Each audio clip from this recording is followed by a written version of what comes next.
मालेगावातील चिमुकलीवरील अत्याचार आणि हत्या प्रकरणी छत्रपती संभाजीनगरमध्ये महिला काँग्रेसच्या वतीने आंदोलन करण्यात आलं।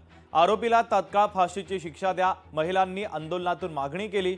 संतप्त झालेल्या महिलांसोबत आणि काँग्रेस पदाधिकाऱ्यांसोबत संवाद साधलाय लोकशाही मराठीचे प्रतिनिधी सचिन बडे यांनी।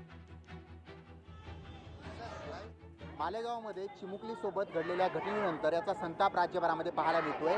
त्या आरोपींना फाशी देण्यात यावी, कठोर शासन व्हावं, कुठल्याही प्रकारची केस कोर्ट न करता थेट त्याला ठेचून मारावं अशी मागणी जी आहे ती आता राजकीय पक्ष, सर्वसामान्य जनता, महिला करतायत। छत्रपती संभाजीनगरमध्ये हीच मागणी घेऊन काँग्रेसनं आंदोलन केलेलं आहे। लाज वाटायची गोष्ट आहे, लाजिरवाणी गोष्ट आहे। एका 3.5 वर्षाच्या आमच्या मुलीवर आज बलात्कार होतोय आणि तिला दगडाने ठेचून मारले जाते। या महायुतीच्या सरकारच्या नेतृत्वामध्ये आज ही सरकार फक्त निवडणुकीच्या माध्यमातून जिंकून येते। ज्या पद्धतीने यांनी मतदान चोरीचं प्रकरण घडवलं, त्याच्या माध्यमातून लोकशाहीची हत्या करून आणि ईव्हीएमच्या माध्यमातून चोरी करून ही सरकार या ठिकाणी सत्तेवर आहे। ही भावना असा या अत्याचार तर पहिली गोष्ट व्हायलाच नाही पाहिजे।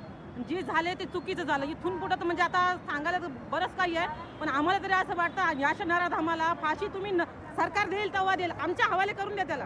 तर आमच्या हवाले भर चौकात त्याला कसं मारायचं, काय मारायचं आम्ही महिला ठरवून घेऊ कसं करायचं। हमारी मांगनी यही है कि दोषीला फांसी दो।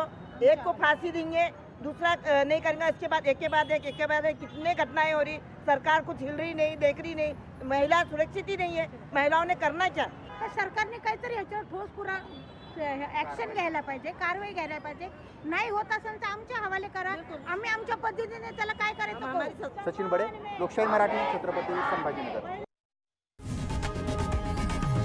लोकशाही मराठी ऐका, पहा, जागरूक रहा।